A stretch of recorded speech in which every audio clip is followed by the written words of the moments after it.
Hello everyone, welcome to my channel fictional world. ये मेरा first FF है जो मैं एक्सप्लेन कर रही हूँ। अगर कुछ गड़बड़ हो जाए तो प्लीज़ एडजस्ट कर लेना। ये एक फंक्शन ओमेगा वर्स एफएफ है जो एक ही पार्ट में ख़त्म हो जाएगा। जहाँ एफएफ की स्टार्टिंग होती है हमें दिखाया जाता है वीक ऑपरेशन, जहाँ एक ओमेगा गुस्से में ऑफिस रूम में घुसता है और सेक्रेटरी से पूछता है डैड कहाँ है। तो सेक्रेटरी जैसे ही बताता है कि सर मीटिंग में है, तो वो ओमेगा गुस्सा होके सीधा सीधा मीटिंग रूम में चला जाता है और दरवाज़ा खोलता है। जैसे ही दरवाज़ा खोलता है एक अल्फ़ा की डोमिनेटिंग आवाज़ आती है, मिस्टर ली। और जैसे ही वो दरवाजे पे देखता है कि वहाँ उसका इकलौता बेटा विंग खड़ा हुआ है, उसकी आंखें और वॉइस सॉफ्ट हो जाती है और वो कहता है बेबी तुम यहाँ। पर वो ओमेगा इतने गुस्से में था कि वो ज़ोर से चिल्लाता है डैड डैड, आपने मुझसे झूठ कहा। आप 5 दिन के लिए बिजनेस ट्रिप पे जा रहे हैं और आपने मुझसे प्रॉमिस किया था कि आप मेरे बर्थडे पे मेरे साथ रहोगे इस साल, पर आप हमेशा की तरह झूठ बोलते हो, झूठे। ऐसा कह के वो रोने लगता है। पर वो सामने वाला शख्स जो उसके डैड थे मिस्टर वी चांग्स, नहीं बेबी, ऐसा किसने कहा? मैं तुम्हारे बर्थडे पे तुम्हारे साथ रहूँगा। किसने कहा कि मैं बिजनेस ट्रिप पे जा रहा हूँ? पर वो ओमेगा कहता है कि नहीं, मॉम ने मुझसे कहा और मैंने आपकी सेक्रेटरी से भी पूछा कि उन्होंने कहा कि आप कल बिजनेस ट्रिप पे जा रहे हैं, आप झूठे हो डैड, मुझे आपसे बात नहीं करनी। ऐसा कह के तो वो रोने लगता है। उस मीटिंग हॉल में बैठे सारे लोगों की नज़र उन दोनों के ऊपर थी और सारे शौक थे। जो इंसान अभी कुछ वक्त पहले जिसकी वॉइस बहुत ज़्यादा डोमिनेटिंग थी और वो सारी मीटिंग को इतने अच्छी तरह से हैंडल कर रहा था, उसके बेटे के आते ही वो इतना सॉफ्ट हो गया। बिंग बेबी शांत हो जाओ, ठीक है, तुम भी मेरे साथ ट्रिप पे आ रहे हो, बिजनेस ट्रिप पे, और तुम्हारा बर्थडे हम वहीं सेलिब्रेट करेंगे। जब मिस्टर वी ऐसा कहते हैं तो उस ओमेगा के फेस पे स्माइल आ जाती है। वो कहता है सच्ची डैड? मिस्टर वी कहते हैं यस। तो ठीक है, मुझे अपनी मीटिंग ख़त्म करने दो और तुम घर चले जाओ और अपनी पैकिंग स्टार्ट कर दो, हम कल निकलने वाले हैं सुबह। जब मिस्टर वी ऐसा कहते हैं तो विंग उछल के अपने डैड को हक करता है। यस, वो हमारा प्यारा सा ओमेगा विंग ही था, मतलब है। ऐसे ही ये दिन भी बीत जाता है और फिर सुबह का टाइम हमें दिखाया जाता है कि विंग अपना सामान पैक करके नीचे हॉल पे बैठा है और उसके मॉम और डैड शॉक हैं कि ये आज इतनी जल्दी उठ कैसे गया। मिसेस वी कहती है बेबी तुम्हारी तबीयत तो ठीक है ना? तो विंग कहता है हाँ मम्मा, मैं ठीक हूँ बिल्कुल, पर मुझे तुम्हारी तबीयत सही नहीं लग रही है बेबी, तुम आज इतनी जल्दी उठ कैसे गए?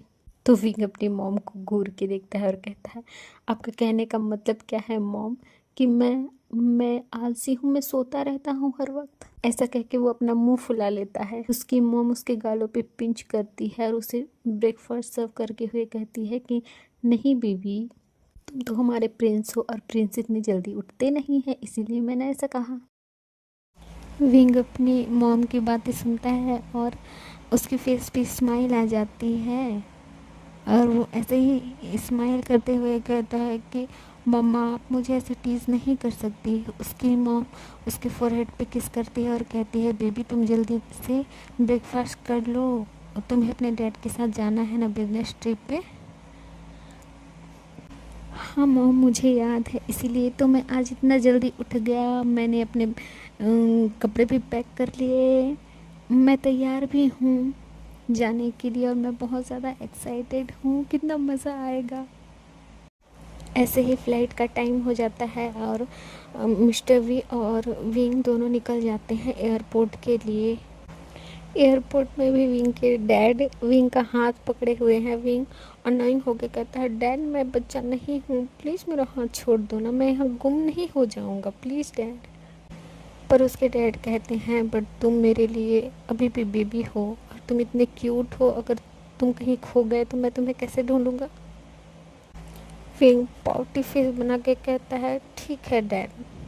ऐसे ही सारा लगेज चेक करवा के, अपना पासपोर्ट चेक करवा के वो अपने बिजनेस क्लास की तरफ चले जाते हैं। ऐसे ही प्लेन का सफ़र बीत जाता है और फ्लाइट लैंड होती है जापान में। विंग तो बहुत ज़्यादा ही एक्साइटेड था क्योंकि जापान उसकी ड्रीम कंट्री थी और उसके डैड उसे अकेले आने नहीं देते, पर वो अपने डैड के साथ आया है और वो अपना बर्थडे मनाने वाला है अपने ड्रीम कंट्री जापान में, तो इसीलिए वो बहुत ज़्यादा हैप्पी है। उन्हें वहाँ एक कार लेने आई होती है, वो उन्हें उनके होटल छोड़ देती है।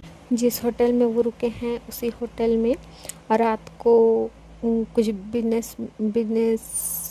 बिजनेस पार्टनर्स का आज पार्टी। विंग के डैड कहते हैं, बेबी तुम रेस्ट कर लो, रात में पार्टी है तो तैयार रहना। तो विंग कहता है, ठीक है डैड। वो तो बहुत ज़्यादा एक्साइटेड था पार्टी का नाम सुन के ही। ऐसे ही शाम से रात हो जाती है और विंग के डोर पे नॉक होता है। तो विंग जब डोर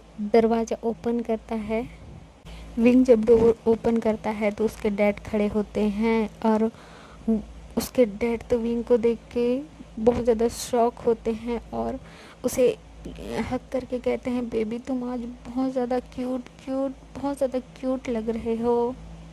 विंग पाउटी सा फेस बना के कहता है, क्यूट क्यूट तो मैं हूँ। विंग के डैड कहते हैं, ओके ओके ठीक है, चलो नीचे पार्टी में।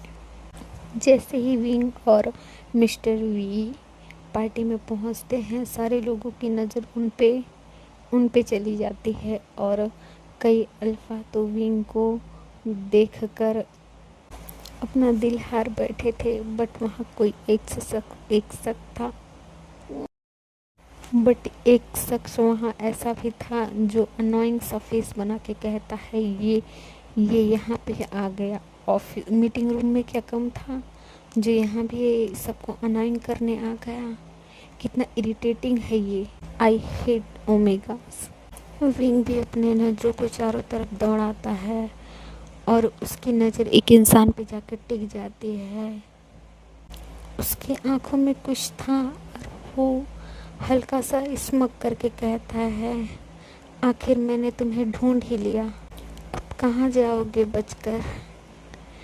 ये विभूषियान अगर किसी चीज़ को पाने की ज़िद पे आ जाता है तो वो उसे पाकर ही रहता है, चाहे इसके लिए कुछ भी करना पड़े। तभी विंग को उसके डैड की आवाज़ आती है, बेबी तुम्हारा ध्यान कहाँ है, तुम क्या सोच रहे हो। विंग कहता है, नहीं डैड कुछ नहीं, मुझे नहीं पता था कि अब बिजनेस वालों की पार्टी ऐसी होती है, मुझे तो लगा वहाँ बस आप लोग बिजनेस की ही बातें करते हो, पर यहाँ तो बहुत सारी चीज़ें हैं करने के लिए। तभी विंग के दिमाग में एक आइडिया आता है और वो पाउटी सा फेस बना के कहता है, डैड क्या मैं ड्रिंक कर सकता हूँ। उसके डैड कहते हैं, नो बेबी तुम बस 21 ईयर के हो और तुम चाहते हो मैं तुम्हें ड्रिंक करने की परमिशन दूँ, बट डैड मेरे सारे फ्रेंड्स ड्रिंक करते हैं और मैं तो बड़ा हो गया ना। बट बेबी तुम ओमेगा हो और ऐसे ड्रिंक करना बहुत गंदी बात है, ड्रिंक नहीं करते। विंग कहता है, ओके ओके मैं ड्रिंक नहीं करूँगा, मैं बस सॉफ्ट ड्रिंक पीऊँगा, प्लीज़ प्लीज़ डैड क्या मैं जा सकता हूँ वहाँ। उसके डैड कहते हैं, ओके बट ध्यान से इधर उधर कहीं मत जाना, ये अनजान जगह है, तुम किसी को जानते नहीं हो यहाँ, ओके। विंग कहता है, ओके डैड, ये कह के विंग चला जाता है। विंग एक टेबल के पास चेयर पुल करता है और बैठ जाता है। उसकी नज़र एक शख्स पे जाकर टिकी होती है, वो उस शख्स के हर एक मोमेंट को नोट कर रहा होता है और अपने हाथों में दो जूस का ग्लास पकड़ के जाता है और कहता है, हेलो मिस्टर लान, मैंने आपके बारे में बहुत सुना है। आप आप चाइना के नंबर 1 बिजनेसमैन हो। मैं मैं कब से आपसे मिलना चाहता था, बट मेरे डैड मुझे ऐसी पार्टी में लाते ही नहीं हैं। वो तो मेरा बर्थडे है कल, इसीलिए मैंने डैड से ज़िद करी तो वो मुझे लेकर आ गए। मैं मैं बहुत ज़्यादा एक्साइटेड था आपसे मिलने के लिए। वो बातें करते हुए भी बच्चों की तरह उछल रहा था और मतलब एक्साइटेडली बात कर रहा था। तो वो हमारा फर्स्ट मेन लीड कैरेक्टर लैन, वो शख्स और कोई नहीं, हमारा सेकंड मेन लीड लान वांग जी था, जो अपने डार्क वॉइस में कहता है तो मैं क्या करूं। सारे लोग मुझसे मिलना चाहते हैं, इसका मतलब ये नहीं है कि हर किसी से मैं मिलता फिरूं। मेरे पास इतना टाइम नहीं रहता तुम जैसे लोगों के लिए। विंग पाउटी सा फेस बनाता है और कहता है पर मैं तो, ठीक है छोड़िए, आपके पास वैसे भी टाइम नहीं होता। क्या आप ये जूस ले सकते हैं? मैंने बहुत प्यार से आपके लिए लाया है, प्लीज़ प्लीज़ इसे पी लीजिए। वो ऐसा कह के अपना एक जूस का ग्लास वांग जी के हाथों में दे देता है और कहता है प्लीज़ प्लीज़ इसे पी लीजिए मेरे लिए, प्लीज़। मैं दोबारा आपको परेशान नहीं करूँगा। जैसे ही वांग जी ये सुनता है कि वो दोबारा उसे परेशान नहीं करेगा, वो वो जूस पीने लगता है।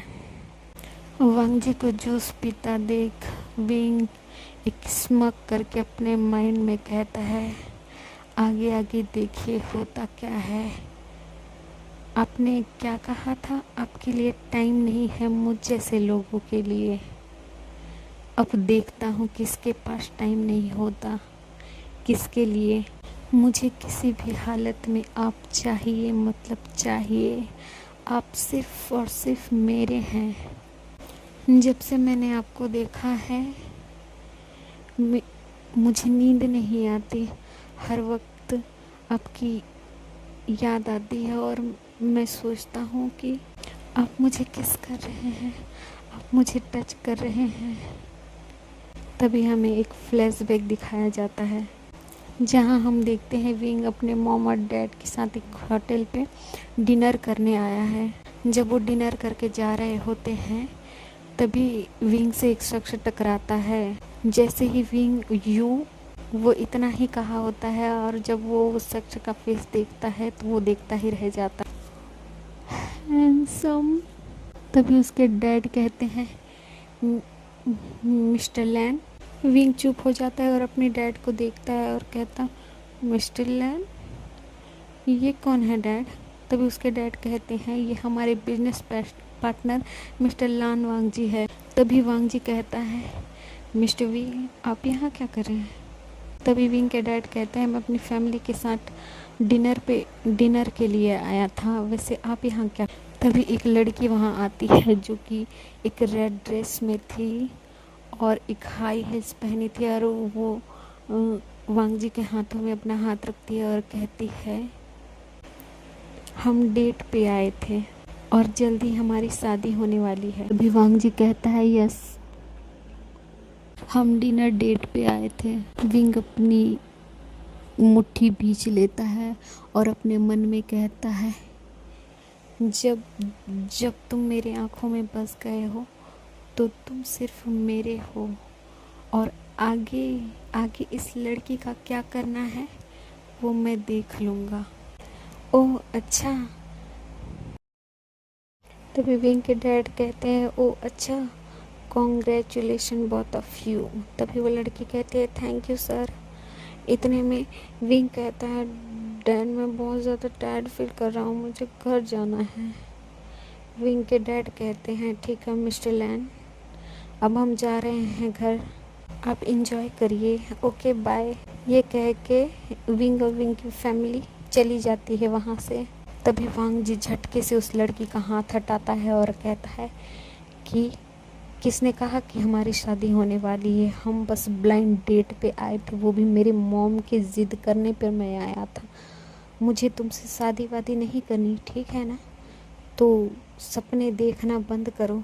तभी वो लड़की कहती है कि वांग जी, मैं तुम्हें बचपन से जानती हूँ और हमारी फैमिली और तुम्हारी फैमिली ने हमें ब्लाइंड डेट पे भेजा है, तो इसका मतलब तो यही हुआ ना कि हमारी शादी होने वाली है। तुम ऐसा बिहेव क्यों कर रहे हो? तभी वांग जी कहता है, मैं बस अपनी मॉम की ज़िद करने पे आया था, मुझे तुमसे शादी नहीं करनी। तुम मना करोगी या फिर मैं मना करूँ घर वालों को? और दूर रहो मुझसे, ये लास्ट बार है जब तुमने मुझे ऐसे टच किया है। आइंदा मुझे टच करने की कोशिश भी करी ना तो सोच लेना मैं तुम्हारा क्या करूँगा। ये कह के वांग जी वहाँ से चला जाता है। वो लड़की एम्बेरस होकर इधर उधर देखने लगती है, क्योंकि सारे स्टाफ मेंबर उसी को घूर घूर कर देख रहे होते हैं। उनकी नज़रों से ऐसा लग रहा था कि वो उस लड़की पे हंस रहे हैं। वो लड़की अपना पैर पटकते हुए वहाँ से चली जाती है। ऐसे ही ये दिन बीत जाता है और सुबह सुबह का ब्रेकिंग न्यूज़ चल रहा है कि मिस्टर ली की बेटी का सिर किसी ने गंजा कर दिया और उसका फ़ोटो सोशल मीडिया पे वायरल हो रहा है। और जब वांग जी के घर में ये बात पता चलती है तो उसकी मॉम मिसेस ली के पास कॉल करती है और कहती है, ये कब हुआ, कैसे हुआ, किसने किया है? तो उसके घर वाले कहते हैं, हमें नहीं पता। जब जब जब लिशिया सुबह उठी, हमें नहीं पता ये कब हुआ है।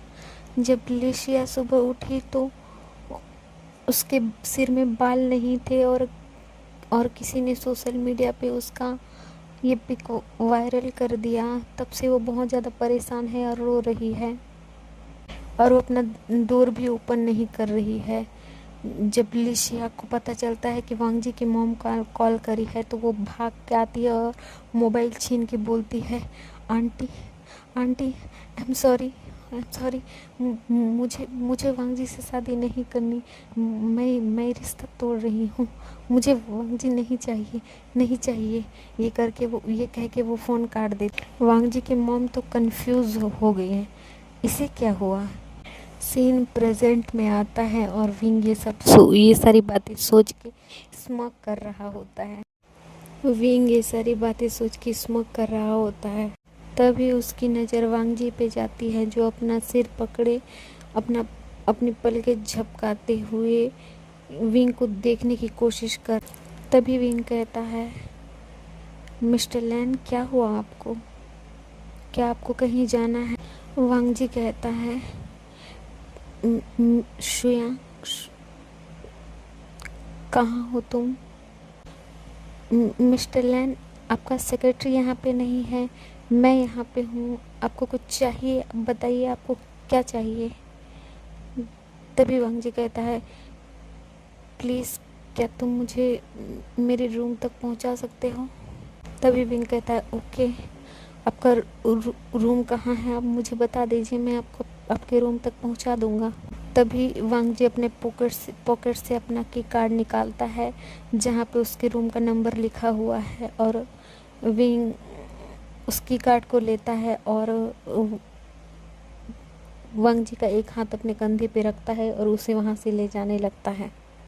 वांग जी के पैर लड़खड़ा रहे होते हैं और वो कहता है, मुझे कुछ ठीक नहीं लग रहा है, प्लीज़ प्लीज़ जल्दी रूम में चलो, मुझे हॉट फील हो रहा है। तभी विंग स्मोक करता है और अपने मन में कहता है, वो तो होना ही था, क्योंकि मैंने आपको जूस में ड्रग्स जो दिया था मिस्टर लैन, आप सिर्फ और सिर्फ मेरे हैं। इतने में वांग जी का रूम आ जाता है और विंग डोर ओपन करता है और वो वांग जी को बेड पे लिटा देता है और जाने लगता है और जाके वो डोर लॉक करता है। तभी वांग जी कहता है, तुमने डोर लॉक क्यों किया? तुम जाओ यहाँ से, शायद मेरी रट आने वाली है, तुम जाओ। विंग स्मोक करता है और कहता है, आने वाली है या जानबूझ के लाया गया है? वांग जी कंफ्यूज होकर उसको देखता है और कहता है, कहना क्या चाहते हो तुम? मिस्टर लैन, आपको क्या लगता है आपको मैंने जूस में क्या मिला के दिया था? तुम यू अनोइंग ओमेगा, तुम यहाँ से जाओ, वरना वरना मैं अभी तुम्हारे डैड को कॉल कर रहा हूँ। विंग भाग के जाता है और उसका मोबाइल ले लेता है। ना ना ना, मैंने इस दिन का कितना वेट किया है मैं ही जानता हूँ, और आज आज मैं तुम्हें अपना बना ही लूँगा। वांग जी गुस्से में उसे देखता है और कहता है, तुम इतनी सेमलेस हो जो तुम खुद अपने आप को एक अल्फा को सौंप रहे हो। विंग हंसता है और कहता है, यश, बस आपके लिए सेमलेस हूँ, और आपके अलावा कोई और होता ना इस वक्त, शायद वो। यस, आपके लिए सेमलेस हूँ। अगर आपके अलावा कोई और होता ना, मुझे छूना तो दूर की बात, मेरे करीब भी आ नहीं सकता कोई बिना मेरी मर्जी के। ऐसा कह के विंग अपने कपड़े उतारने लगता है और अपने फेरोमोन्स रिलीज करने लगता है। वांग जी कहता है, तुम ये क्या कर रहे हो? अपने फेरोमोन्स को कंट्रोल करो, वरना वरना ठीक नहीं होगा। विंग कहता है, क्या ठीक नहीं होगा? मैं अल्फा, कब तक खुद को कंट्रोल करोगे, देखता हूँ मैं। वांग जी की आंखें गोल्डन में शाइन कर रही होती हैं। उसका अल्फा उसके ऊपर टेक ओवर करने लगता है। उसका अल्फा पूरी तरह उसके ऊपर टेक ओवर करता है। तभी वांग जी ग्रोल करता है और कहता है, यही चाहिए ना तुम्हें, ठीक है। ये कह के वो विंग को उसके हाथ पकड़ के खींचता है और अपनी लैप पे बिठाता है और उसके कपड़े फाड़ने लगता है। वो उतार नहीं रहा था, उसके कपड़े फाड़ रहा था। विंग कहता है, अल्फा, इतनी भी क्या जल्दी है, मैं आपका ही हूँ और आज रात पूरी तरह से आपका हो जाऊँगा। ये कह के वो अपना दोनों हाथ वांग जी के गले पे रैप कर लेता है। ऐसा कह के वो अपना दोनों हाथ वांग जी के नेक पे रैप कर लेता है और उसको किस करने लगता है। वांग जी भी ब्रूटली उसके कपड़े फाड़ रहा था और उसे ब्रूटली किस कर रहा होता है। किस करते करते वो उसे बेड पे पुश कर देता है। किस करते करते विंग को वो बेड पे पुश कर देता है और उसके ऊपर आता है और अपने भी कपड़े फाड़ने लगता है। विंग कहता है, यस अल्फा, आज मुझे अपना बना लो। इस दिन का मैंने बहुत बेसब्री से इंतज़ार किया है। Please claim me alpha. Wing की इतना कहते ही वांग जी उसको मार्क कर देता है। विंग बहुत ज़ोर से चिल्लाता है। अगर वो रूम साउंड प्रूफ नहीं होता तो शायद से उसकी वॉइस पार्टी हॉल तक चली जाती। विंग को मार करने के बाद उसके नेक को लिक करते हुए वांग जी अपने सारे कपड़े उतार देता है और नेकेड हो जाता है। विंग भी उसके सामने नेकेड पड़ा होता है।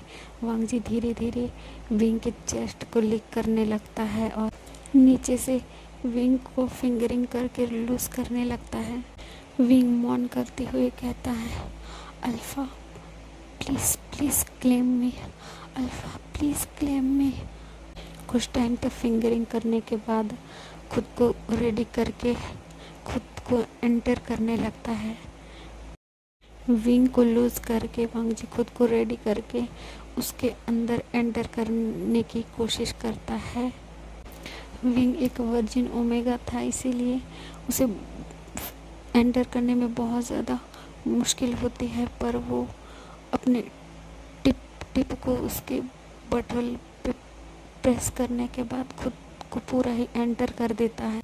विंग वांग जी को कस के हक करके बहुत लाउडली चीखता है और अपना दोनों पैर वांग जी के बैक पे ऐसे क्रॉस करके रख। वांग जी कुछ सेकंड तक खुद को एडजस्ट करता है और बाद में ब्रूटली खुद को पुश करने लगता है। एक तो ड्रग्स की वजह से उसका प्री अल्फा रट आ गया था, और पहली बार पहली बार पहली बार वो किसी ओमेगा को ऐसे टच कर रहा है, इसीलिए वो बहुत ही ज़्यादा ब्रूटल तरीके से वो खुद को एंटर कर रहा था। और जैसे ही वो विंग की मॉर्निंग सुनता है, वो विंग की तरफ देखता है और उसकी लिप्स को अपने लिप्स से लॉक कर देता है और ब्रूटली उसको किस करने लगता है और नीचे से हिट करता है। जैसे ही वो अपने एंड टाइम में आता है, वो विंग को कस के हक करता है और बहुत फास्टली खुद को इन आउट करने लगता है। ऐसे ही हिट करते करते वो अपने प्रिकम पे आ जाता है और खुद को आराम से रिलीज़ करने लगता है। विंग उसकी वांगजी को पीठ को सहला रहा होता है और अपनी आंखें बंद करके कहते हैं, आखिर मैंने तुम्हें पा ही लिया। अपनी एक्टिविटी से दोनों थके हुए होते हैं और दोनों ही एक दूसरे के ऊपर ही ऐसे ही सो जाते हैं। अपने फ़ोन कॉल से वांगजी की नींद खुलती है और वो जैसे ही अपने नीचे किसी को फील करता है, शॉक होके अपनी आंखें खोलता है। उसके ऐसे मूव होने पर विंग की भी आंखें खुल जाती हैं और वो स्माइल करते हुए कहता है, तुम बहुत ज़्यादा टेस्टी हो, क्या हम मॉर्निंग एक्सरसाइज कर सकते हैं? वांगजी कहता है, you pervert seamless all omega. Wing एक डेविल सी स्माइल करता है और झट से वांगजी के ऊपर आ जाता है। जैसे वांगजी के ऊपर आता है, वांगजी के मुंह से ग्रॉनिंग की आवाज़ आती है और विंग के मुंह से मॉर्निंग की आवाज़ आती है। वो दोनों एक दूसरे से अभी भी अटैच थे। विंग फुट से मूव होने लगता है। वांगजी कहता है, तुम ये क्या कर रहे हो, उठो मेरे ऊपर से। बट विंग नहीं उठता है और वो खुद को फास्टली मूव करने लगता है। वांगजी भी एक अल्फा था भाई, वो कब तक खुद को कंट्रोल करेगा। हमारा सख्त लौंडा पिघल गया। वांगजी भी खुद को कंट्रोल नहीं कर पाता है। वो भी विंग को अपने लैप पे बिठा लेता है और बहुत फास्टली खुद को मूव करने लगता है। वांगजी को ऐसे देख विंग स्मॉक करता है और उसे हक कर लेता है। ऐसे ही 3 राउंड कंप्लीट करने के बाद वो दोनों शांत होते हैं और थक कर बेड पे लेट जाते हैं। पर वांगजी झट से उठता है और सीधे वॉशरूम में जाता है और बाथ लेके आके वो ड्रेसअप होके बाहर निकलता है और एक चेक पे साइन करके बेड टेबल पे रख के चला जाता है। विंग अपने कमर को पकड़ता है और एक पाउटी सा फेस बना के बेड टेबल पे देखता है और वो देख के शॉक हो जाता है। क्या तुम यू रूथलेस अल्फा, तुम समझते क्या हो अपने आप को? क्या मैं तुम्हें यहाँ पे सर्व करने आया था? मैं खुद तुम्हें टेस्ट करने आया था यहाँ, ना कि खुद को सर्व करने। तुम समझते क्या हो अपने आप को? पूरी रात मेरी कमर तोड़ने के बाद और दिन में भी मेरी कमर तोड़ने के बाद ये छोड़ के जा रहे हो। रुको, अब मैं तुम्हारी बैंड बजाऊंगा। तुमने विंग से पंगा लिया है ना, रुको, अभी मैं तुम्हारी बैंड बजा दूंगा। तुम्हारी खैर नहीं। अब तुम समझते क्या हो अपने आप को? हाँ, ऐसा कह के विंग ले दे के अपनी कमर पकड़ के अपने आप को उठाता है और वॉशरूम में जाके खुद को क्लीन करता है और वार्डरोब पे देखता है तो सारे वांगजी के कपड़े थे। वो एक कपड़ा चूज़ करता है, एक सूट चूज़ करता है और पहन लेता है। वो उसे फिट तो नहीं आ रहा था बट वो पहन लेता है और धीरे धीरे से उस रूम से निकलता है और अपने रूम में चला जाता है। अपने रूम में जाके वो फिर से अपना ड्रेस चेंज करता है और बेड पे लेट जाता है और स्माइल करने लगता है और एक पिलो को हक करके कहता है, ओ तुम कितने हॉट हो, सेक्सी हो।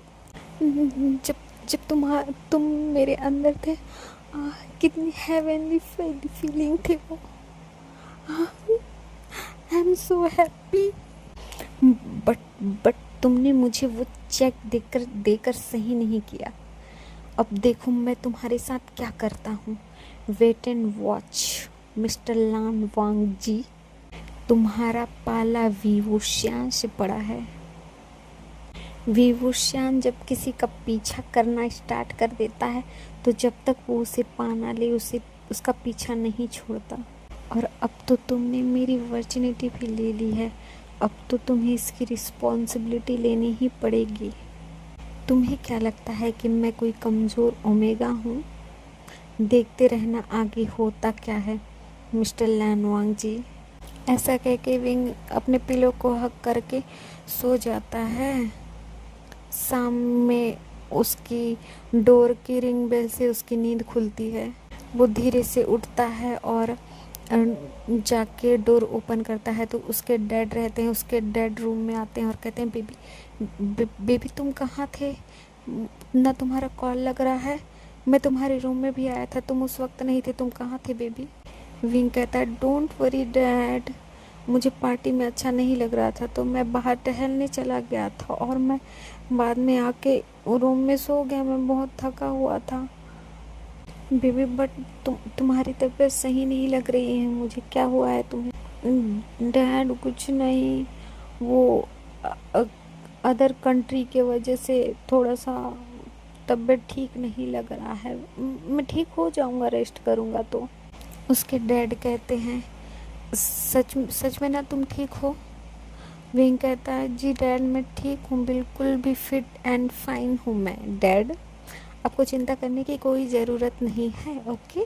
विंग के डैड कहते हैं ओके तुम रेस्ट करो, मैं जा रहा हूँ, मेरी कुछ मीटिंग है, फिर हम शाम को वापस चाइना के लिए जा रहे हैं। ओके डैड, मुझे मॉम की बहुत ज़्यादा याद आ रही है, मुझे जल्दी वापस घर जाना है। ओके बेबी तुम रेस्ट करो, मेरी कुछ मीटिंग्स हैं जो मैं कंप्लीट करके आ रहा हूँ, फिर हम निकलेंगे चाइना के लिए। ओके डैड, ये कह के विंग के डैड चले जाते हैं और विंग डोर क्लोज करके बेड पे गिर जाता है और वो रात के बारे में सोच कर स्माइल करते हुए सो जाता है। विंग के डैड अपनी सारी मीटिंग्स कंप्लीट करके शाम को वापस विंग के रूम पे आते हैं जहाँ विंग अपना सामान पैक करके पूरा रेडी था, तैयार होके जाने के लिए वापस। बेबी तुम रेडी हो? यस डैड मैं रेडी हूँ। कुछ देर बाद वो एयरपोर्ट पे थे। एयरपोर्ट पे उनके साथ कोई और भी था। गेस करो वो कौन है? वांग जी। यस वो हमारा वांग जी ही है। जैसे ही विंग की नज़र वांग जी पे पड़ती है उसका तो मुंह बन जाता है और वो गुस्से से अपने मन में सोचता है तुम्हारी तो, तुमने मुझे चेक दिया था ना, अब देखो मैं क्या करता हूँ तुम्हारे साथ। वांग जी तो पूरे फ्लाइट में विंग को इग्नोर ही कर रहा था। कुछ घंटों बाद फ्लाइट चाइना लैंड करती है। विंग तो पूरे टाइम वांग जी को ऐसे घूर रहा था जैसे वो उसे खा जाएगा। ऐसे ही एयरपोर्ट से निकलने के बाद वांग जी की कार वांग जी को लेने आ जाती है और विंग की कार विंग और विंग के डैड को लेने आ जाती है और वो अपने अपने घर चले जाते हैं। जैसे ही विंग अपने घर पहुंचता है उसकी मॉम तो बहुत ज़्यादा हैप्पी, वो विंग को हग करके कहती है बेबी तुम ठीक हो, तुम्हारा सफ़र कैसा रहा। ये कह के वो विंग के फोरहेड पे किस करती है और कहती है तुम्हारा बर्थडे सेलिब्रेशन कैसा रहा। विंग पाउटी सा फेस बना के कहता है बर्थडे डैड तो वहाँ अपनी मीटिंग में बिजी थे, मेरा बर्थडे मनाया ही नहीं। तभी विंग के डैड कहते हैं तो मैंने तो तुमसे कहा था पहले ही कि मैं वहाँ अपने बिजनेस ट्रिप पे जा रहा हूँ, तुम ही उछलते कूदते वहाँ आ गए, इसमें मेरी क्या गलती। ठीक है 2 दिन बाद तुम्हारी बर्थडे पार्टी होगी। ये सुन के विंग की आंखें चमकने लगती है और वो कहता है सच्ची डैड। तो उसके डैड कहते हैं यस। विंग अपने डैड को जाके हक करता है और कहता है क्या क्या वहाँ मिस्टर लैन वांगची भी आएंगे? यस, मैं सारे मेरे बिजनेस पार्टनर्स को बुलाऊंगा हम तुम्हारे बर्थडे पार्टी में। ये सुन के तो विंग बहुत ज़्यादा हैप्पी हो जाता है, पर उसकी मॉम कुछ नोटिस करती है और कहती है, बेबी तुम्हारे नेक पे कैसा मार्क है? तभी तभी विंग का फेस पीला पड़ जाता है और वो कहता है, मॉम कुछ नहीं, मच्छर काटा है। तो विंग के डैड कहते हैं, मच्छर? वहाँ मच्छर कहाँ काटेगा? तुम तो होटल रूम में ही थे और वहाँ मच्छर कैसे आएगा? तभी विंग कहता है, डैड आपको याद नहीं कि मैं पार्टी हॉल से चला गया था, मेरी तबीयत ठीक नहीं लग रही थी, तो मैं बाहर गार्डन में था ना, वहाँ मच्छर काटता है मेरे को। ओह अच्छा। तो उसके डैड कहते हैं, बेबी अपना ख्याल रखा करो, जाओ अब रेस्ट करो, तुम थक गए होगे। तभी विंग कहता है, यस डैड मैं बहुत ज़्यादा थक गया हूँ, मुझे अब सोना है। बट विंग की मॉम बहुत शक भरी नज़रों से विंग को देखती है, बट विंग वहाँ से भाग जाता है। अपने रूम पे जाके वो रूम का दरवाज़ा लॉक करता है और कहता है, बच गया, नहीं तो आज तो मॉम डैड को पता ही चल जाता कि मैं वहाँ क्या कांड करके आ गया हूँ। कांड से याद आया, मिस्टर लान वांगची, अब आज से आपकी उल्टी गिनती स्टार्ट। और हमें दूसरी तरफ दिखाया जाता है, वांगजी जब अपने घर पहुंचता है तो देखता है कि वहाँ एक कार आई हुई है। जब वो अंदर जाता है और लिविंग रूम में देखता है तो वहाँ कुछ लोग बैठे हुए थे। वांगजी की मॉम जब वांगजी को देखती तो कहती है, वांगजी यहाँ आओ, बैठो। वांगजी अपनी मॉम के पास जाता है और बैठ जाता है। तभी उसकी मॉम कहती है, इनसे मिलो, ये मिस्टर लू शाओ है और इनकी बेटी लूबाई। क्या तुम्हें लूबाई याद है? ये तुम्हारी स्कूल फ्रेंड है। वांगजी जब लूबाई को देखता है तो वो पहचान जाता है और कहता है, तुम? तो लूबाई कहती है, हाँ मैं वांगजी, तुम तो बहुत बदल गए हो और स्कूल के बाद से तो तुमने कभी किसी से कांटेक्ट ही नहीं किया। मैं भी स्कूल के बाद से फ़ॉरेन चली गई पढ़ने के लिए और वहाँ से आने के बाद मैंने अपने डैड का बिजनेस संभाल लिया, तो मुझे भी टाइम नहीं मिला किसी से कांटेक्ट करने का। पर आज आंट से मुलाकात हो गई तो आंट ने हमें यहाँ घर पे इनवाइट कर लिया। तो वांगजी कहता है, अच्छा। तो वांगजी की मॉम बहुत ज़्यादा एक्साइटेड होके कहती है, वाह तुम तो बहुत अच्छे दोस्त लगते हो, मतलब स्कूल से ही एक दूसरे को बहुत अच्छे से जानते हो। तो लैनी एक्साइटेड होके कहती है, मिस्टर लू क्या हम अपने बच्चों की शादी करवाएं? तो वांगजी शौक होके अपनी मॉम को देखने लगता है और कहता है, मॉम ये आप क्या कह रही हैं? तभी लूबाई शर्माती है और अपना सिर नीचे कर लेती है। तभी लू शाओ कहता है, इसमें पूछने वाली क्या बात है, वैसे भी वांगजी और लूबाई बचपन से एक दूसरे को जानते हैं, स्कूल फ्रेंड रह चुके हैं। ये दोनों तो बचपन से एक दूसरे को जानते हैं, स्कूल फ्रेंड रह चुके हैं, तो हमें इनकी शादी कर देनी चाहिए। तो वांगजी के पास तो कुछ वर्ड ही नहीं था कहने के लिए, क्योंकि उसकी मॉम पहले ही हाँ कर चुकी थी और लूबाई ने भी हाँ कर दिया था। तो वांगजी गुस्से से वहाँ से चला जाता है। तभी वांगजी की मॉम कहती है कि मैं जो बोलूँगी वांगजी वही करेगा, तो हम ठीक है 1 वीक बाद इन दोनों का इंगेजमेंट कर देंगे। ऐसे ही दिन बीतता है और विंग का बर्थडे का दिन आ जाता है। विंग के बर्थडे पार्टी में विंग की मॉम विंग का डोर ओपन करती है और वो शॉकिंगली अपना हैंड अपने फेस पे रखती है और कहती है, वाह बेबी तुम इतने इतने प्रिटी और क्यूट लग रहे हो, आज तो सारे अल्फा की नज़र तुम पे हो। तभी विंग अपने माइंड में कहता, सारे अल्फाओं की निगाहें मुझ पे हो या ना हो मुझे फ़र्क नहीं पड़ता, बट मेरा अल्फा मेरे अलावा किसी को देख नहीं सकता और उसकी नज़र बस मुझ पे होनी चाहिए। अपने माइंड में ये सोचता है और वो अपनी मॉम को देख के स्माइल करता है और कहता है, वो तो मैं हूँ ही इतनी क्यूट और प्रिटी, क्योंकि मेरी मॉम जो इतनी ब्यूटीफुल है।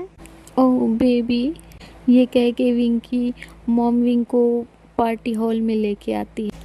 पार्टी में जितने भी लोग आए थे वो तो विंग की ब्यूटी को निहार रहे होते हैं वहाँ वहाँ और एक शख्स था जो विंग को घूर कर देख रहा होता है। विंग अपनी चेयरफुल स्माइल से अपने डैड के पास जाता है और कहता है, डैड मैं कैसा लग रहा हूँ? तभी उसके डैड कहते हैं, तुम वर्ल्ड के सबसे सबसे ब्यूटीफुल ओमेगा हो। तो विंग पाउटी सा फेस बना के कहता है, अच्छा अगर मैं वर्ल्ड का सबसे ब्यूटीफुल ओमेगा हूँ तो मम्मा कौन है? तो विंग के डैड हंसते हैं और कहते हैं, वो सेकंड नंबर वाली ब्यूटीफुल ओमेगा है। तो विंग की मॉम विंग के डैड को घूर के देखती है और कहती, क्या कहा तुमने? तो विंग और विंग के डैड हंसने लगते हैं। तो विंग की मॉम भी हंसने लगती है। ऐसे ही विंग की नज़र उस शख्स की नज़रों से जाके टकराती है। तभी विंग देखता है कि उसके बगल में एक ओमेगा गर्ल खड़ी हुई है। विंग की मिट्टियाँ भीग जाती है और वो कहता है, तुम अल्फ़ा, तुम्हारा मन एक से कभी नहीं भरता ना? कल कल कोई और, आज कोई और। पर जैसा हाल मैंने पिछले वाली का किया था ऐसा ही हाल इसका भी होगा अगर ये मेरे बीच में आई तो। तभी वांग जी की नज़र भी विंग की नज़रों से टकराती है और दोनों एक दूसरे में खो जाते हैं।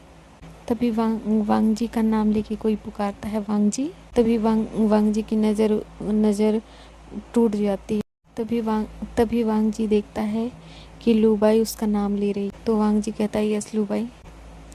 लूबाई कहती है, वांग जी मुझे वॉशरूम जाना है। तो ईबो कहता है, ओके चली जाओ। लूबाई वॉशरूम चली जाती है। तभी विंग देखता है कि वो ओमेगा कहीं जा रही है। तभी वो स्मॉक करता है और कहता है, शायद तुम्हें भी समझाना पड़ेगा कि तुम किसकी प्रॉपर्टी पे नज़रें डाल रही हो। तभी विंग अपनी मॉम को कहता है, मॉम मैं वॉशरूम जाके आया। तभी उसकी मॉम कहती है, ओके बेबी जल्दी आना, केक कटिंग भी करना है। विंग लूबाई के पीछे जाने लगता है।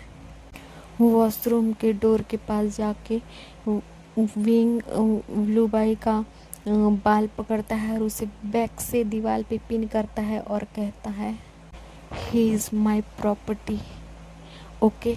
तो उसका ख्याल अपने दिमाग से हटा देना, वरना तुम्हारा ऐसा हाल करूँगा ना, आईने में अपना चेहरा भी पहचान नहीं पाओगी तुम। लूबाई कहती है, कौन हो तुम और क्या कहना चाहते हो? कौन सी तुम्हारी प्रॉपर्टी और क्या कर लोगे तुम? जानते हो मैं कौन हूँ? क्या तुम जानती हो मैं कौन हूँ? अगर जान जाओगी ना, दोबारा कभी मुझसे पंगा नहीं लोगी। ओ अच्छा, तो पीछे से क्यों पकड़ रखा है मुझे? मेरे सामने आओ अगर हिम्मत है तो।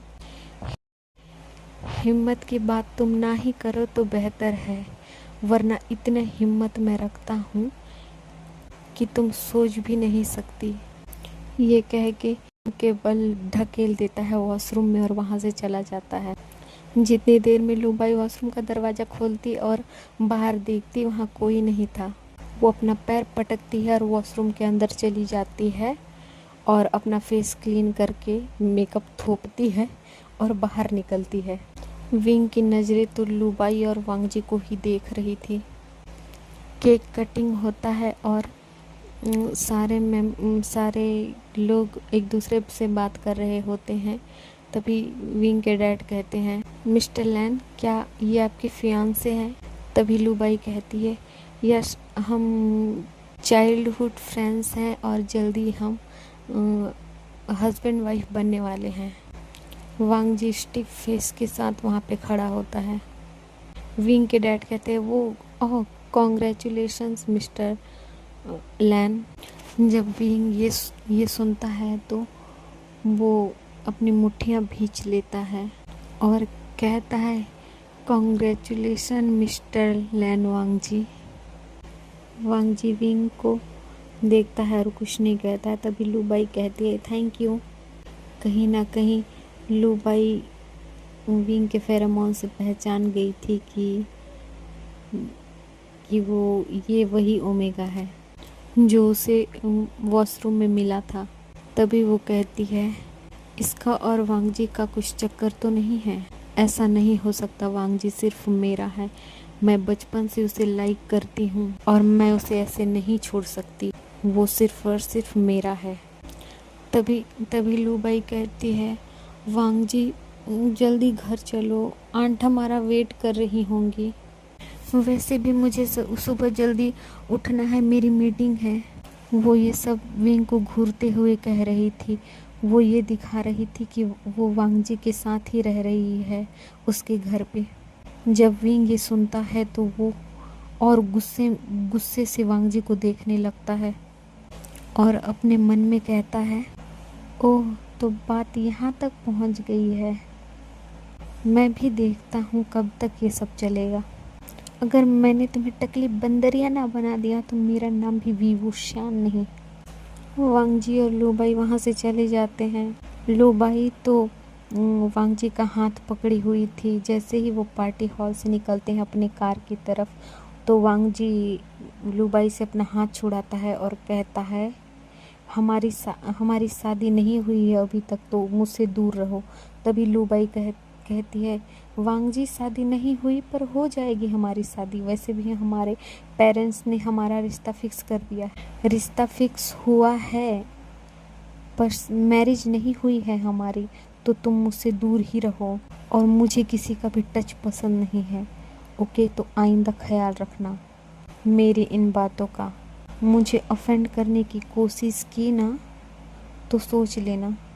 लूबाई तो थोड़ी देर के लिए डर से कांप जाती है और वो अपने फेस पे स्माइल ला के कहती है, ओके ओके, मैं आगे से ध्यान रखूँगी कि मैं तुम्हें टच ना करूँ।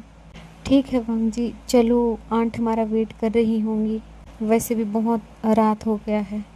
दोनों अपने कार पे बैठ जाते हैं और गाड़ी लैंड मेंशन के लिए निकल जाती है। ये सारे नज़ारे विंग अपने विंडो से देख रहा होता है। उसे कुछ सुनाई तो नहीं दिया, पर उसने देखा कि वांगजी किसी बात को लेकर उससे बहस कर रहा है। पर जब उसने उन दोनों को एक ही कार में बैठते हुए देखा तो उसका फेस गुस्से से रेड हो गया। मिस्टर लैन वांगजी, तुम्हें क्या लगता है तुम ऐसे ही मुझे यूज़ करके फेंक दोगे? सुबह सुबह देखना, सुबह क्या होगा। मैंने तुम्हारा और तुम्हारे उस फियांसे का कचुम्बर ना बनाया तो मेरा नाम भी विवुश्यान नहीं। ऐसे ही सुबह हो जाती है। मॉर्निंग के 10 बजे लैंड कॉरपोरेशन में वांगजी की मॉम लूबाई के साथ आई होती है लैंड कॉरपोरेशन में, और वो लूबाई से कहती है कि जाओ वांगजी के कैबिन में तुम। वो तो बहुत ज़्यादा हैप्पी थी कि लूबाई उसकी डॉटर इन लॉ बनने वाली है। लूबाई शर्माती है और वांगजी के कैबिन में जाती है। वो डोर नॉक करती है और कैबिन में जाती है और कहती है, वांगजी जब देखता है कि लूबाई यहाँ आई है तो वो कहता है, तुम यहाँ क्या कर रही हो? तो लूबाई कहती है, वो मैं आंट के साथ आई थी। जब वांगजी सुनता है कि उसकी मॉम भी साथ आई है तो वो कुछ नहीं कहता। तो मॉम कहाँ है? आंट बाहर है, ऑफिस में। लूबाई कहती है, वांगजी आज सुबह तुमने ब्रेकफास्ट भी नहीं किया था तो मैं तुम्हारे लिए कुकीज़ बना के लाई हूँ। तो वांगजी कहता है, मुझे कुकीज़ पसंद नहीं। लूबाई कहती है, पर आंट ने कहा है कि मैं तुम्हें दे दूँ। जब वांगजी अपनी मॉम का नाम सुनता है तो वो कहता है तो लूबाई टिफ़िन बॉक्स खोलती है और कुकीज़ देने के लिए जैसे ही झुकती है, उस रूम का डोर खुलता है और कोई शख्स गुस्से में आता है और लूबाई का बाल पकड़ के खींच के उसको ऑफिस रूम के बाहर ले जाता है और फर्श पे धक्के मार के गिरा देता है। तो लूबाई गुस्से में चिल्लाती है और कहती है, तुम्हारी हिम्मत कैसे हुई मेरे साथ ऐसा करने की? शोर सुन के लैन ई भी वहाँ आ जाती है और वो लूबाई का हाथ पकड़ती है और कहती है, लूबाई क्या हुआ, तुम ठीक तो हो? इतने में वांगजी भी अपने ऑफिस रूम से बाहर निकलता है। और वो देखता है लू बाई को वैसे फर्श पे पड़े। तब वो विंग की तरफ देखता है। वो कुछ कहने ही वाला। तुम्हारी हिम्मत कैसे हुई उसको खुद के इतने करीब आने देने की? तुम सिर्फ मेरे हो, ओके? तो भूलना मत, you are my, only my, okay? ये सब वो वांग जी का कॉलर पकड़ के कह रहा था। ऑफिस के सारे लोग तो थर थर काँप रहे थे, क्योंकि आज तक किसी ने भी उनके बॉस से ऐसी बात नहीं की। और वो एक छोटा सा ओमेगा उनके बॉस पे डोमिनेट हो रहा है ऐसे। तभी विंग लुबाई के पास जाता है और उसका हेयर पकड़ता है और कहता है, he is my man, only he is my, okay? तुम मेरे मैन से दूर रहो, वरना तुम्हारी इतनी बुरी हालत करूँगा ना, खुद का फेस नहीं पहचान पाओगी। तुम्हें गंजा करके सड़कों पे घुमाऊंगा। ये बात सुन के वांग जी शॉक हो जाता है और उसे कुछ याद आता है। और वो अपने मन में सोचता है, क्या लिसिया के साथ क्या इसने ऐसा किया था? वो अपनी सोच से बाहर आता है और देखता है कि विंग लुबाई का बाल खींच रहा है। तभी वांग जी की मॉम कहती है, तुम कौन हो? तो विंग कहता है कि मैं वांग जी का हस्बैंड हूँ। तो लैन ई कहती है, वांग जी की शादी ही नहीं हुई है अभी तक, तो तुम उसके हस्बैंड कैसे हो सकते? वांग जी की फियांसे लुबाई है, तो तुम उसके हस्बैंड कैसे हो सकते हो? तभी विंग गुस्से में कहता है, तुम चुप रहो, वांग जी सिर्फ मेरा है।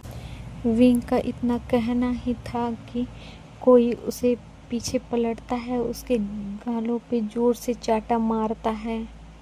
तभी विंग अपना गाल पकड़ के सामने देखता है तो वहाँ कोई और नहीं, वांग जी था। वो कहता है, वांग जी,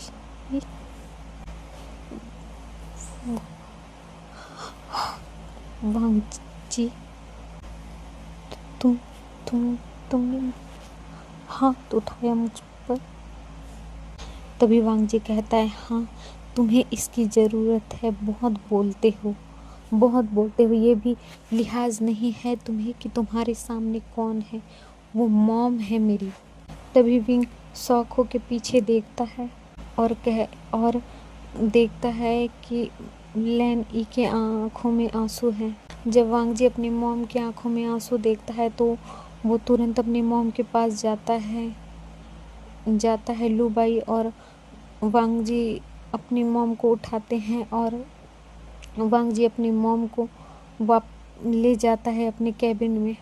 विंग की आंखों में आंसू था और वो ऐसे ही बदहवास उस लैन कंपनी से निकल जाता है और अपनी कार में बैठ जाता है। ड्राइवर से कहता है, घर चलो। जैसे ही वो घर पहुंचता है वो अपने रूम पे चला जाता है और डोर लॉक करके बहुत रोता है। विंग को लग रहा है कि वांग जी ने बस उसको यूज़ किया और अभी वो लुबाई के साथ है। उसको ये लग रहा है कि लुबाई को उसने धक्का दिया था, उसका बाल खींचा था, तो वांग जी उसको उठा के अपने कैबिन में ले गया। विंग ने ये नहीं देखा कि वांग जी की जो मॉम है वो उनकी आंखों में आंसू आ गया था, तो वांग जी उनको पकड़ के ले गया। विंग को लग रहा है कि वो लुबाई को ले गया अपने कमरे में। वांग जी की मॉम और वांग जी लुबाई को पकड़ के ले गए। विंग ये सोच रहा है और वो रो रहा होता है बहुत ज़्यादा। ऐसे ही रोते रोते वो अपने बेड पे सो जाता है। शाम को जब उसके डैड आते हैं तो ड्राइवर से उन्हें पता चलता है कि विंग लैन कंपनी गया था और जब वो लैन कंपनी से बाहर आया तो उसके आंखों में आंसू थे। उसके डैड मिस्टर वी सब बर्दाश्त कर सकते हैं, बट विंग की आंखों में कभी आंसू बर्दाश्त नहीं कर सकते। तो इसीलिए वो जैसे ही उनको पता चला वो दौड़ के अपना पूरा काम छोड़ के घर आए और विंग का डोर नॉक करते हैं। विंग तो सो गया है, तो वो दरवाज़ा ओपन नहीं करता, तो मास्टर की ला के वो विंग के रूम का दरवाज़ा खोलते हैं और जाके देखते हैं कि विंग बदहवास होके बेड पे लेटा हुआ है। जब वो हल्का सा पानी उसके फेस पे मारते हैं तब भी विंग नहीं उठता, तो वो बहुत ज़्यादा डर जाते हैं और डॉक्टर को कॉल करते हैं। कुछ टाइम बाद डॉक्टर आ जाते हैं। वो विंग के डैड से कहते हैं कि आप बाहर जाइए, हमें कुछ टेस्ट करना है। तो कुछ टाइम बाद डॉक्टर विंग के रूम से निकलते हैं और मिस्टर लैन से कहते हैं कि आपके बेटे को कुछ शौक लगा है और इस टाइम पे उनका अच्छे से ध्यान रखो, वो प्रेग्नेंट हैं। जब उसके डैड ये सुनते हैं वो तो शॉक हो जाते हैं और कुछ नहीं कहते हैं। विंग की मॉम भी वहाँ रहती है, वो भी शॉक हो गई है विंग की प्रेगनेंसी का सुन के।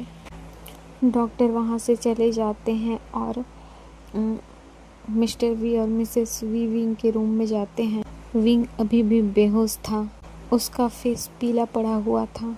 जब मिस्टर वी अपने बेटे की ऐसी हालत देखते हैं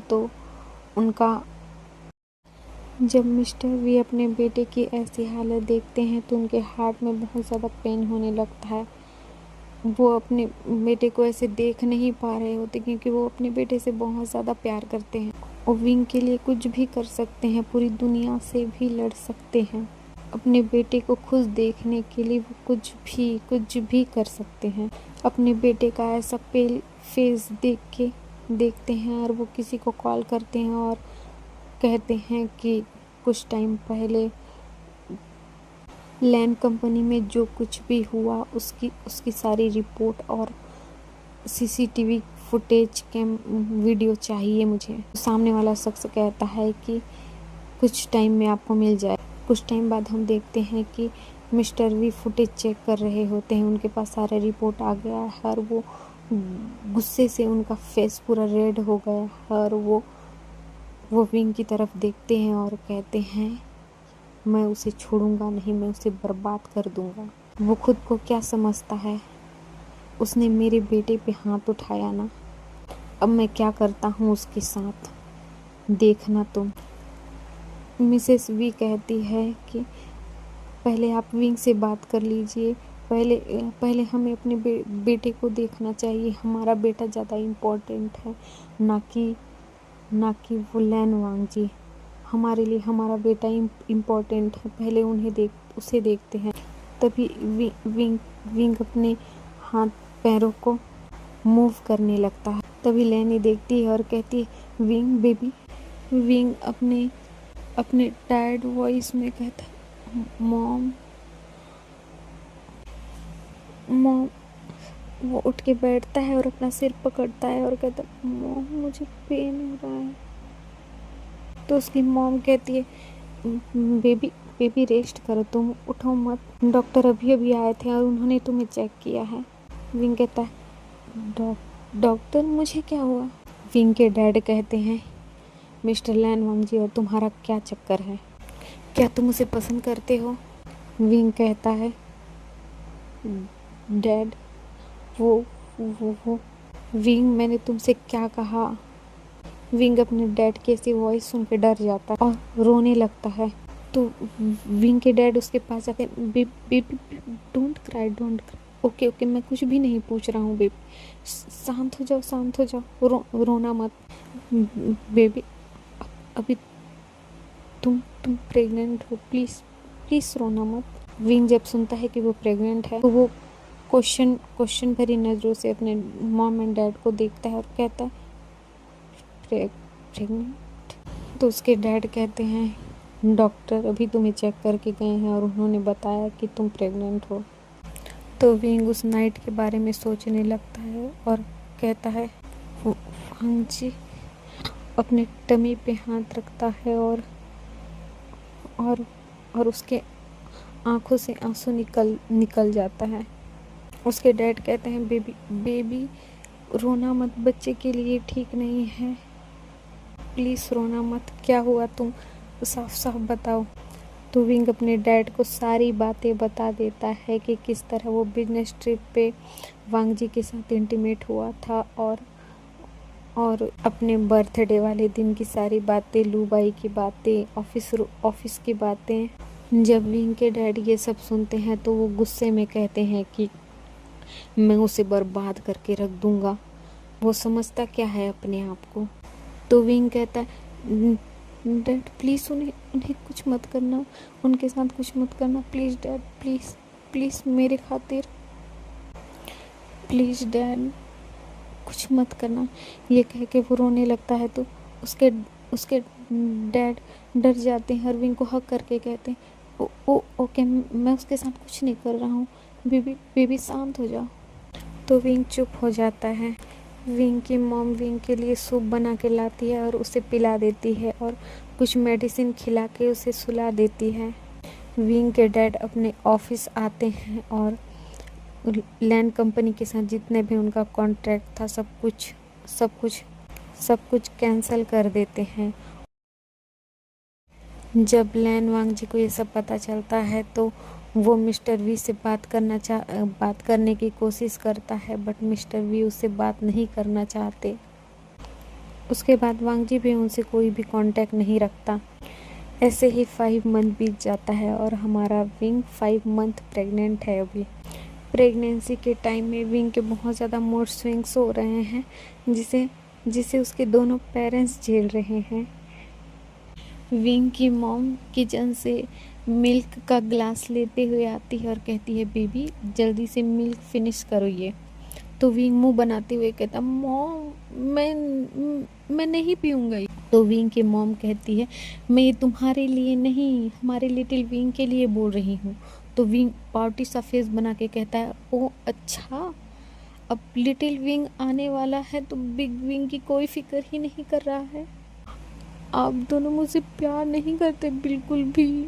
तो विंग के डैड कहते हैं कौन कहता है हम बिग विंग से प्यार नहीं करते, हम तो बिग विंग से बहुत ज़्यादा प्यार करते हैं और हमारा लिटिल विंग बिग विंग के टमी में है, इसीलिए हम लिटिल विंग से भी प्यार करते हैं। तो विंग एक ब्राइट सी स्माइल करता है और मिल्क का ग्लास लेता है और पीने लगता है।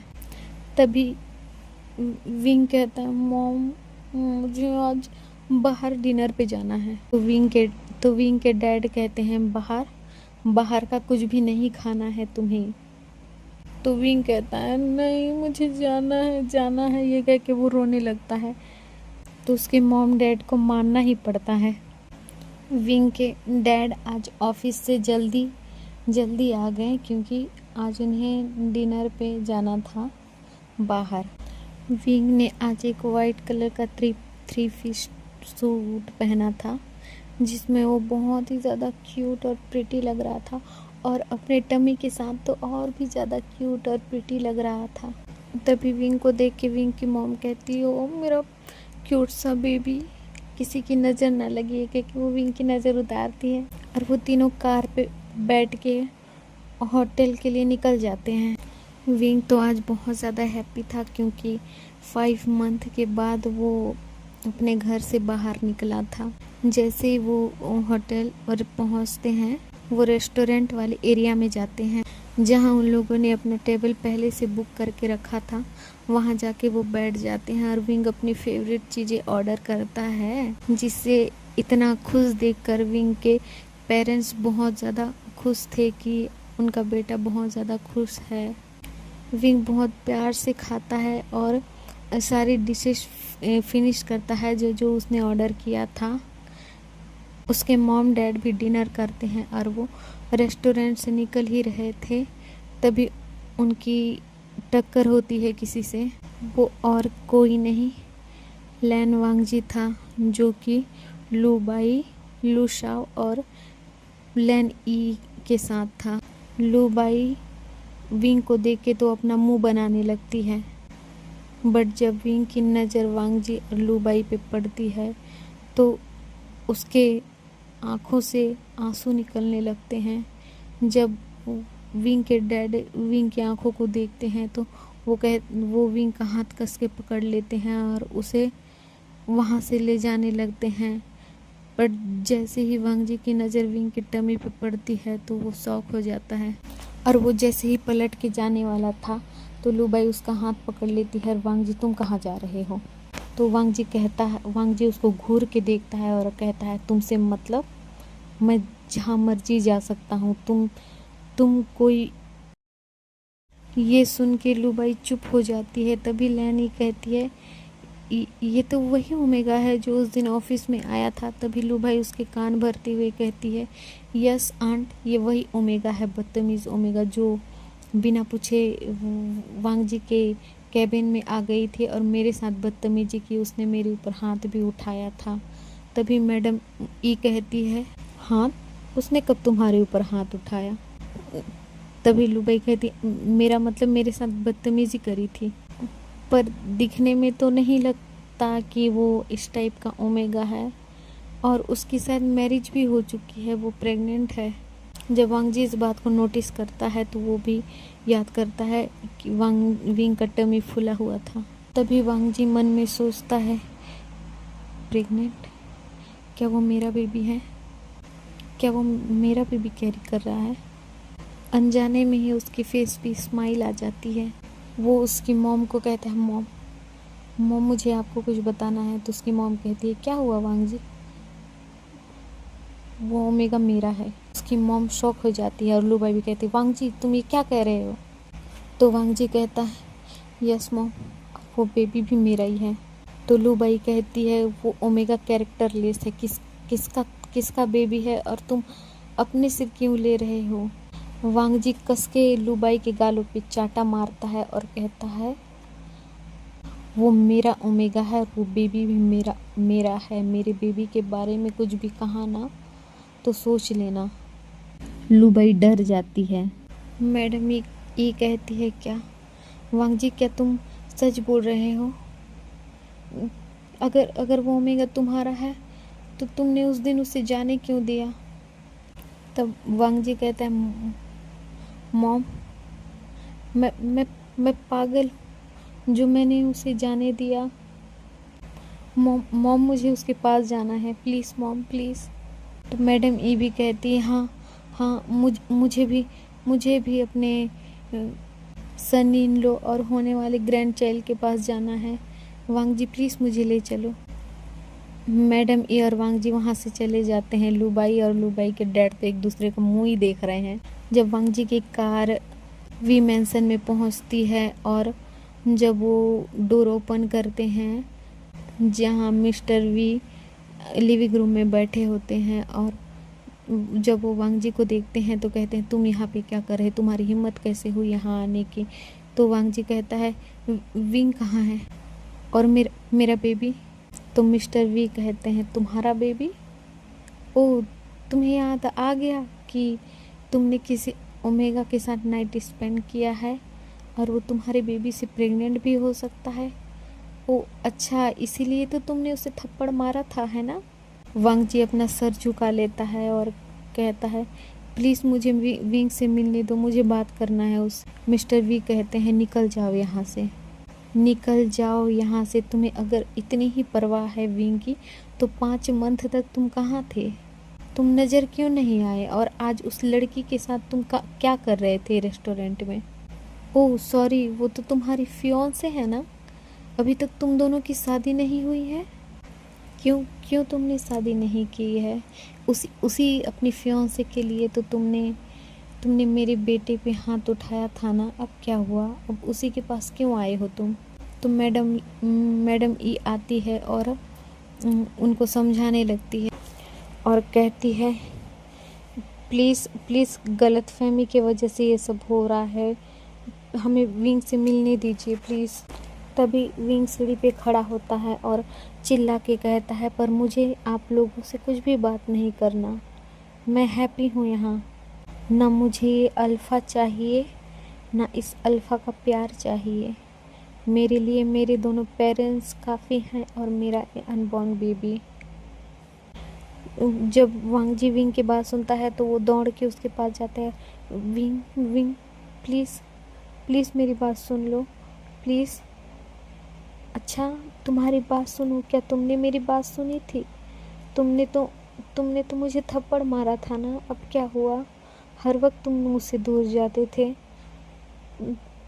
और मुझे कितना जलील किया था, और अब तुम्हें मैं याद आ रहा हूँ। ओह अच्छा, तुम्हारा बेबी मेरे टमी में है, इसीलिए तुम्हें मेरी याद आ रही है ना। अभी तक तो तुम्हें मेरी परवाह नहीं थी। जब तुम्हें पता चला कि मैं तुम्हारे बेबी से प्रेग्नेंट हूँ तो तुम मेरे पास आए हो, है ना। मैं पागल था जो तुम्हारे आगे पीछे घूमता था, तुम्हारी परवाह करता था। तुम्हारे थोड़े से प्यार के लिए मैंने खुद को तुम्हें सौंप दिया। कभी तुमने सुना है या फिर देखा है कि एक ओमेगा ओमेगा खुद को, अपनी बॉडी को एक अल्फा को सौंप रहा है? वो पर पर मैंने खुद को तुम्हें सौंप दिया और तुमने क्या किया? मुझे इग्नोर किया, मुझे थप्पड़ मारा, मेरी परवाह नहीं की कभी। और 5 मंथ तक तुम्हें मेरी याद नहीं आई, और अब जब तुम्हें पता चला मैं प्रेग्नेंट हूँ तो तुम यहाँ अपने प्यार का दावा करने आ गए। मुझे तुमसे बिल्कुल भी बात नहीं करना, ना ही तुम्हारी शक्ल देखनी है। प्लीज़ यहाँ से चले जाओ। मुझे किसी से बात नहीं करना। ये कह के विंग अपने रूम में चला जाता है, डोर लॉक कर देता है। और मिस्टर वी कहते हैं, सुना तुमने विंग ने क्या कहा, चले जाओ यहाँ से। तो वांग जी और मैडम ई वहाँ से चले जाते हैं। वांग जी रोते रोते वहाँ से चला जाता है। हमें विंग को दिखाया जाता है। विंग डोर बंद करके वो भी रो रहा है। वो खिड़की पे जाता है और वांग जी को देखता है जो कि रो रहा है। जब वांग जी की नज़र विंग पे पड़ती है तो वो अपने घुटनों पे बैठ जाता है और अपने कान पकड़ता है और रोने लगता है। नीचे डोर पे विंग के डैड और मॉम भी खड़े हैं और वो भी सब कुछ देख रहे हैं कि वांग जी कैसे घुटनों पे बैठा हुआ है, जिसके बारे में उन्होंने सुना था कि ये बहुत ही ज़्यादा रूड, एरोगेंट अल्फ़ा है, और वो आज अपने ओमेगा और बेबी के लिए अपने घुटनों पे बैठा हुआ है। जब विंग के डैड को ये एहसास होता है और वो जब देखते हैं तो वो एक नज़र अपने खिड़की पे देखते हैं जहाँ विंग उसे उन्हें देख रहा होता है। जब विंग की नज़र अपने डैड पे जाती है तो वो अपना सिर झुका लेता है और कर्टन बंद कर देता है। विंग के डैड वांग जी के पास जाते हैं और कहते हैं, उठ जाओ। वांग जी फिर भी नहीं उठता तो विंग के डैड कहते हैं कि अगर ऐसे ही बैठे रहोगे तो विंग को कब मनाओगे। जब वांग जी ये सुनता है तो मिस्टर वी की तरफ देखता है और कहता है, मतलब। तो मिस्टर वी कहते हैं, क्या तुम्हें विंग को नहीं मनाना? क्या तुम्हें विंग से शादी नहीं करनी? क्या तुम्हें अपना बेबी नहीं चाहिए? क्या तुम्हें विंग नहीं चाहिए जो तुम यहाँ घुटनों पे बैठे हुए हो? तो वांग जी कहता है, क्या आप सब मुझे एक्सेप्ट कर रहे हैं? तो विंग के डैड कहते, हमारे एक्सेप्ट करने से कुछ नहीं होता। अगर तुम्हें विंग एक्सेप्ट कर लेगा तो हम ऑलरेडी तुम्हें एक्सेप्ट कर लेंगे। तो वांग जी के फेस पे स्माइल आ जाता है और वो उठ के मिस्टर वी को हग कर लेता है और कहता है, क्या सच में डैड? जब मिस्टर वी वांग जी के मुंह से डैड सुनते हैं तो वो उसे बैक हग करते हैं और कहते हैं, यस, और अब तुम्हें विंग को मनाना है। इसके बाद टाइम स्किप करके हमें 9 मंथ दिखाया जाता है। इस 9 मंथ में वांग जी ने विंग को मनाने की बहुत कोशिश की है। सुबह से रात विंग के बालकनी पे खड़ा होके फ्लावर लेके वो घुटनों के बल खड़ा रहता था और उससे माफ़ी मांगता था। विंग अपनी बालकनी से उसे देखता तो था पर कुछ रिएक्ट नहीं करता था। ऐसे ही 9 मंथ हो जाता है। विंग वांग जी को अभी तक माफ़ नहीं किया है। लैन ई भी मेंशन में आती है, विंग से बातें करती है, वो विंग का अच्छी तरह से ख्याल भी रखती है। विंग उसे उनके साथ तो अच्छे से बात करता है बट वांग जी से वो बिल्कुल भी बात नहीं करता। वांग जी के आने पर भी जब वांग जी उसके लिए कुछ लाता है, ना ही वो उस चीज़ को एक्सेप्ट करता है, ना ही उससे बात करता है। एक दिन की बात है, सारे लोग डाइनिंग हॉल पे बैठे होते हैं और डिनर कर रहे होते हैं। और विंग की तबीयत सुबह से कुछ ठीक नहीं होती, तो विंग अपने रूम में ही डिनर करता है और लेटा रहता है। जब वो लोग डिनर कर रहे होते हैं तभी विंग की एक चीख सुनाई देती। सारे लोग शॉक हो जाते हैं। वांग जी तो अपने टेबल से उठ के भागता है विंग के रूम में, और जब वो रूम पे पहुंचता है तो देखता है विंग अपने टमी को पकड़ के रो रहा है दर्द में, और उसका वाटर ब्रेक भी हो गया है। वो विंग के पास जाता है और कहता है, baby baby don't cry don't cry. Wing उसको एक चाटा मारता है उसके गाल पे और कहता है, डोंट क्राई, बेबी आने वाला है, हॉस्पिटल ले जाओ मुझे। वांग जी विंग को अपनी गोद पे ब्राइडल स्टाइल में कैरी करता है और बाहर भागता है। विंग के डैड जल्दी से कार निकालते हैं और विंग को हॉस्पिटल ले जाते हैं। हॉस्पिटल पहुंचने के बाद विंग को लेबर रूम में शिफ्ट किया जाता है और 2 घंटे की मशक्क़त के बाद लेबर रूम का डोर ओपन होता है और एक डॉक्टर अपने हाथ में एक बेबी लेके आते हैं और कहते हैं, कॉन्ग्रेचुलेशन, बेबी बॉय हुआ है जो कि एक अल्फ़ा है। सारे लोग बहुत ज़्यादा हैप्पी होते हैं, बट वांग जी की नज़र तो लेबर रूम में होती है। तभी कुछ टाइम बाद लेबर रूम से विंग को निकाला जाता है। वांग जी विंग के पास जाता है और विंग के फोरहेड पे किस करता है और कहता है, थैंक यू इतना ब्यूटीफुल गिफ्ट देने के लिए मुझे। विंग स्माइल करता है और कहता है, थैंक यू तो मुझे बोलना चाहिए आपको, क्योंकि ये गिफ्ट आपने दिया है मुझे। वांग जी जब ये सुनता है तो वो बहुत ज़्यादा हैप्पी होता है कि विंग ने उसे माफ़ कर दिया। विंग को नॉर्मल रूम में शिफ्ट किया जाता है जहाँ सारे फैमिली मेम्बर बेबी के साथ खेल रहे होते हैं और विंग के पास वांग जी बैठा हुआ होता है। विंग कहता है, क्या आपने बेबी का नाम सोच लिया? तो वांग जी कहता है, बेबी का नाम पर मैं कैसे रखूं बेबी का नाम? तो विंग कहता है, क्यों, क्या आप उसके डैड नहीं हो? तो वांग जी कहता है, हूँ, पर कुछ नहीं, आप बेबी का नाम रखोगे। तो वांग जी कहता है, आईवान कैसा है? तो विंग कहता है, बहुत ही प्यारा नाम है, आईवान, हमारा आईवान। जब वांग जी ये सुनता है तो वो बहुत ज़्यादा हैप्पी होता है। 2 दिन के बाद विंग को हॉस्पिटल से डिस्चार्ज मिल जाता है और वो सारे लोग वी मेंशन में आते हैं। विंग की गोद में आईवान लेटा हुआ रहता है।